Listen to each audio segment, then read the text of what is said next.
Anoche, tras una sesión maratónica para aprobar la nueva Ley General de la República, de la Fiscalía de la República, el Pleno de la Cámara de Diputados comenzó después de las 11 de la noche su siguiente sesión maratónica. El debate de la reforma a 7 leyes del Poder Judicial, que incluyen el transitorio para extender por 2 años la presidencia del ministro Arturo Saldívar frente a la Suprema Corte.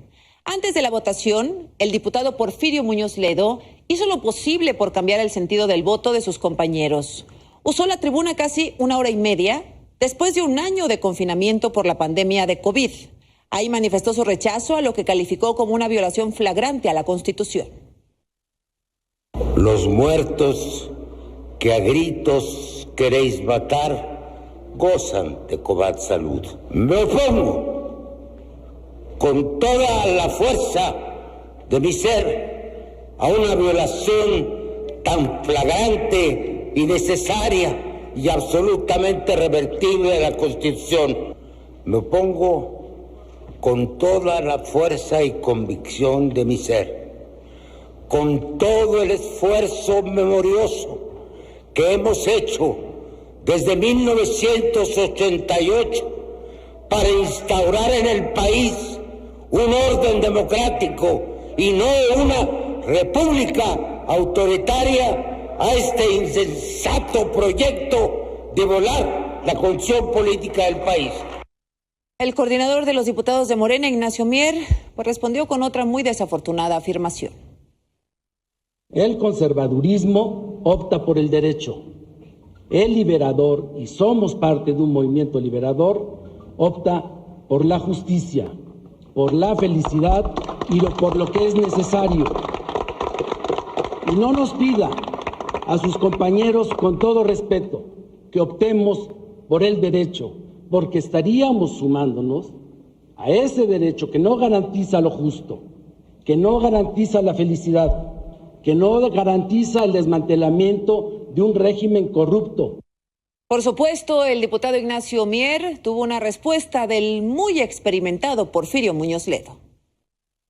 Quienes dicen que la justicia está antes que el derecho se remontan a una teoría del siglo XV, la del señor Maquiavelo y sus discípulos, que decía que el fin justifica los medios, cuando ni siquiera se habían construido las instituciones democráticas del mundo, ni el Estado de Derecho, ni el Estado-Nación. El fin justifica los medios es el origen de todas las tropelías, de todas las invasiones, de todas las vejaciones al ser humano. Quien lo dice se autocondena. Bueno, pues a pesar de su discurso, de sus argumentos, don Porfirio Muñoz Ledo, quien salió de su confinamiento para luchar contra esta ley Saldívar, no logró su objetivo, pues tras la aprobación durante la madrugada del dictamen en lo general, con sus más de 500 reservas, todas desechadas, poco antes de las 9:30 de la mañana, casi 10 horas después de iniciado el debate, el dictamen fue aprobado sin hacer un solo cambio, sin mover una sola coma, manteniendo desde luego el artículo transitorio con la extensión del mandato del ministro Saldívar. Fueron 262 votos a favor, 182 en contra y 7 abstenciones. Es importante resaltar que 16 morenistas votaron en contra, desde luego Porfirio Muñoz Ledo, Lorena Villavicencio y Sergio Mayer, quienes ya se habían manifestado públicamente en contra de esta ley, de esta reforma.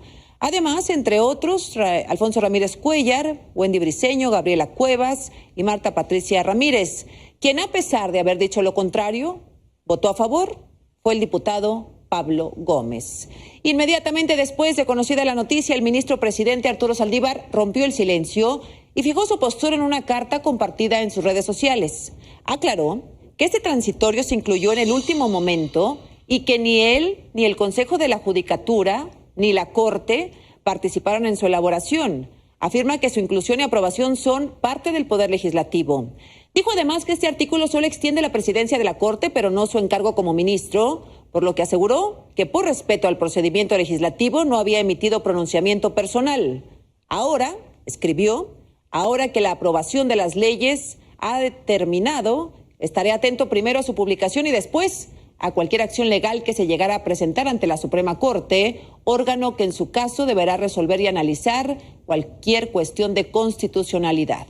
Concluye diciendo que ejercerá el cargo de presidente de la Suprema Corte y del Consejo de la Judicatura por el periodo para el cual fue electo por sus pares y estará atento a la determinación de la Corte. Deja en manos de sus compañeros ministros la decisión, porque los recursos de anticonstitucionalidad van a llegar a la Suprema Corte de Justicia y ahí se va a determinar. Según constitucionalistas, abogados de alto renombre como Diego Valadez, esta fue una respuesta correcta del ministro, pues de lo contrario estaría prejuzgando el camino que transitará este artículo de esta reforma a las leyes del Poder Judicial.